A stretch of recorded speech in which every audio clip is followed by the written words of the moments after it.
Greetings, everyone. Jim Walker here. Welcome to my YouTube channel. Welcome back to those who are return viewers. Uh, Not much talking today. I want to get to the playing examples. About 2003, I got the do-it-yourself drum builder bug. I picked up an old, I believe it was the Little Big Pioneer shell, just the raw shell. It was in kind of rough shape.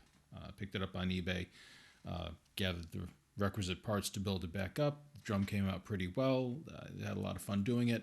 I figured if I could do that with an old abandoned Ludwig Pioneer shell, I could do that with brand new shells, and I was off and running at that point. In the intervening years, I've made myself several dozen snare drums, a couple of drum sets.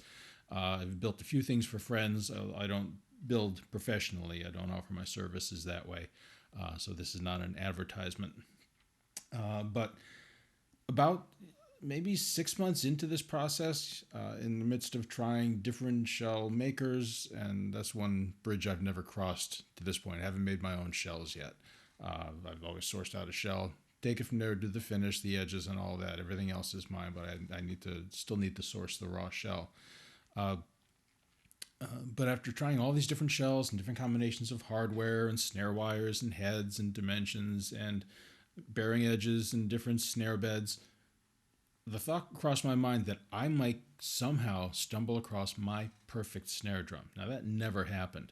I don't even have one favorite snare drum out of the bunch that I could say. I got maybe out of those several dozen, there are 7 or 8, any one of which, probably a little bit more than that, but at least 7 or 8 could stand alone very well and be my one and only snare drum for just about any kind of gig. Jazz, drum set with a symphony, steel band, general business. You get into orchestral drumming, that's a different thing. But in terms of drum set, a lot of these drums could serve very well as, again, one drum to cover just about every bass. And you're going to hear a number of those drums today. I didn't find one favorite snare drum, but I seem to have discovered a favorite size. That's 14-inch diameter, 6-inch depth.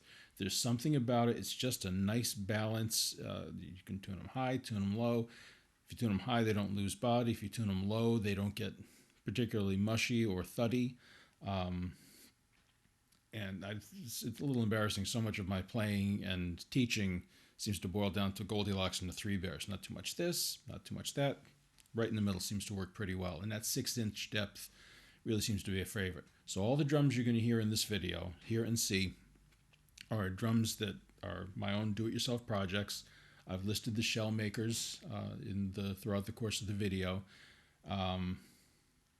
Listed out the other relevant information, the hardware, the drum heads that I have on, snares that I have on, and just a quick demonstration of each drum. Again, nothing fancy, just sharing some of my favorites.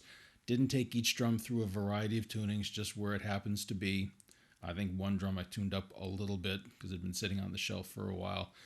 But for the most part, just kind of giving a quick sampling of what these drums are about. Any questions? If I've left out any information, anything you want to know about these drums, hit me up in the comments section. I'll be glad to add additional details as necessary. But in the meantime, enjoy the drums. Thanks for visiting, and I'll catch up with you next time.